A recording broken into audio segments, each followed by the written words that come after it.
اعوذ باللہ من الشیطان الرجیم بسم اللہ الرحمن الرحیم۔ جنت میں ابتدائی لمحات کتنے دلکش ہوں گے ناظرین، جب ہم نہریں، محلات، جنتی پھل، خیمے، سونا، موتی اور ریشم دیکھیں گے، جب ہم اپنے ان عزیز اور اقارب سے ملاقات کریں گے جو عرصہ دراز پہلے فوت ہو گئے تھے اور ہماری نگاہوں سے اجلتے، جب نیکوکار بیٹے اپنے ماں باپ سے ملے گا اور والدین اپنے بچوں سے ملاقات کریں گے جو بچپن میں ہی فوت ہو گئے تھے، اور بھائی اپنے بھائی سے ملے گا جو اس سے ملاقات کی خواہش رکھتا ہوگا، جب ہم مریض کو شفایاب دیکھیں گے، اندھے کو انکیارا، غمگین کو مسرور، بوڑھے کو جوانی کے حالت میں دیکھیں گے، یوں ہی بڑھیا کو کہ اسے بھی حسن لوٹا دیا گیا ہے۔ اور ناظرین، کیسا حسین منظر ہوگا کہ جب ہم انبیاء کرام علیہ السلام سے ملاقات کے شرف پائیں گے، ہم انبیاء سے ملاقات کریں گے، صحابہ کرام رضوان اللہ علیہم کو سلام پیش کریں گے، علماء امت سے مصافحہ کریں گے، مجاہدین ملت کا دیدار کریں گے، شہداء اسلام کی زیارت کریں گے ناظرین، اور جاگتی آنکھوں سے فرشتوں کو دیکھیں گے۔ پھر جب ہمیں نہر کوثر پر لے جایا جائے گا تو وہاں ہمارے پیارے محبوب حضرت محمد مصطفیٰ صلی اللہ علیہ وآلہ وسلم بنفس نفیس ہمارا استقبال کریں گے حوض کوثر پر، اور ہمیں سونے کے برتنوں میں کوثر کے جام بھر بھر کر پانی دیں گے، جسے ایک بار پینے کے بعد کبھی بھی پیاس نہیں لگے گی۔ اور ناظرین، ہمیں بتایا جا رہا ہوگا کہ یہ ابو بکر صدیق رضی اللہ تعالیٰ عنہ ہے، وہ دیکھو وہاں سے حضرت عمر رضی اللہ تعالیٰ عنہ آ رہے ہیں، اور وہ باحیا اور باصفا حضرت عثمان بن عفان رضی اللہ تعالیٰ عنہ ہے،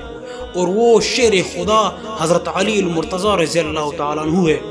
اور ان کے پہلو میں نوجوانان سردار، جنت کے سردار حضرت حسین اور حضرت حسن علیہ السلام ساتھ ہوں گے۔ اور ناظرین، ہمیں بتایا جائے گا کہ وہ مفسر قرآن عبداللہ بن عباس رضی اللہ تعالیٰ عنہ ہے، اور جو اس درخت کے نیچے ہے وہ حضرت خالد بن ولید رضی اللہ تعالیٰ عنہ ہے، اور وہ دیکھو کثیر الروایت صحابی حضرت ابو ہریرہ رضی اللہ تعالیٰ عنہ ہے۔ اور ناظرین، ہمیں دور سے ایک بہت ہی فرسوس اور دلنشین آواز میں اذان سنائی دے گی، جب ہم اس کے قریب جائیں گے تو اذان دینے والا حضرت بلال رضی اللہ تعالیٰ عنہ ہوں گے۔ ناظرین، پھر ہم مزامیر کے مثل ایک میٹھی اور سریلی آواز سنیں گے تو سب لوگ اللہ تعالیٰ جل جلالہ کی وحدانیت اور کبریانی بیان کرتے ہوئے صاحب آواز کے بارے میں پوچھیں گے تو فوراً بتایا جائے گا کہ یہ اللہ تعالیٰ کے جلیل القدر نبی حضرت داؤد علیہ السلام ہے۔ ناظرین، وہ کیسا نظارہ ہوگا کہ جن کے قصے ہم نے قرآن میں پڑھے، ان میں سے وہاں اصحاب اخدود کو دیکھیں گے، اہل کہف، اصحاب السفینہ، آل فرعون اور اصحاب قریہ کے مومن اور بادشاہ ذوالقرنین کو بھی دیکھیں گے۔ ناظرین، پھر جب ہمیں ہمارا خالق اور مالک جل جلالہ ارشاد فرمائے گا کہ اے جنتیو، ہم عرض کریں گے کہ اے ہمارے رب، ہم تیری خدمت اور بندگی میں حاضر ہیں۔ اللہ تعالیٰ فرمائے گا، کیا تمہیں کسی اور چیز کی طلب ہے جو میں تمہیں عطا کروں؟ تو ہم عرض کریں گے کہ اے ہمارے رب، ہم اس سے بڑھ کر اور کیا مانگے کہ تو نے ہمارے چہروں کو روشن فرمایا، ہمیں جنت میں داخل کیا اور ہمیں جہنم سے نجات بخشی۔ پس اللہ تعالیٰ جل جلالہ حجاب اٹھا دے گا اور ہم دیدار الہی سے مشرف ہوں گے۔ ناظرین، کتنا خوبصورت لمحہ ہوگا۔ تب ہمیں پتہ چلے گا کہ جنت کے سب سے عظیم نعمت تو اللہ تعالیٰ کا دیدار ہے۔ ناظرین، دیدار الہی کا منظر کیسا حسین ہوگا جب رب تعالیٰ جل جلالہ ہمیں فرمائے گا کہ آج میں نے تم پر اپنی رضا واجب کر دی، اس کے بعد میں تم پر کبھی غضب نہیں فرماؤں گا۔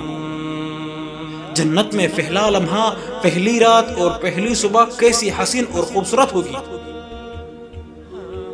ناظرین، اور امر و نواہی اور ان پر عمل کا سلسلہ اپنے اختتام کو پہنچا، لوگ حساب اور کتاب سے فارغ ہو جائیں گے۔ منافقات، فسادات، قتل، غارات، ناپسندیدہ امور والے جہاں کو ہم پیچھے چھوڑ آئے سب ختم ہو جائیں گے۔ ناظرین، مصائب اور مشکلات، بڑھاپا، ہڈیوں کی کمزوری، سینے کی تنگی، ادویات کی مشقتیں، دنیاوی ساز و سامان اور کمر کو جھکانے والی ساری چیزیں ختم ہو جائیں گی۔ ناظرین سن لیجئے، بے شک اللہ تعالیٰ کا سامان بہت قیمتی ہے اور اللہ تعالیٰ کا سامان صرف جنت ہے۔ ناظرین ہمیں دعا ہے کہ اے ہمارے رب، ہمیں ہمارے والدین، ہمارے بہن بھائیوں، ہماری اولاد، اہل و عیال اور اسے جاری رکھنے والے اور پھیلانے میں کوشش کرنے والوں اور جس کا بھی ہم پر کوئی حق ہے اسے اپنی رحمت، فضل اور عفو و کرم سے اہل جنت میں شامل فرما۔ اے اللہ اپنے محبوب پیارے نبی کریم صلی اللہ علیہ وسلم کے صدقے ہماری دعاؤں کو قبول فرما۔ اے دو جہاں کے رب، اے سب سے زیادہ رحم فرمانے والے، ہماری دعا قبول فرما، ہم پر اپنی رحمت برسا۔ ناظرین دعا ہے کہ اللہ تعالی ہم سب مسلمانوں کو سیدھی راہ، اللہ تعالیٰ کی راہ پر چلنے کی توفیق عطا فرمائے۔ آخر میں اللہ تعالیٰ کے اس گناہگار بندے کو دعاؤں میں ضرور یاد رکھنا۔ اللہ حافظ۔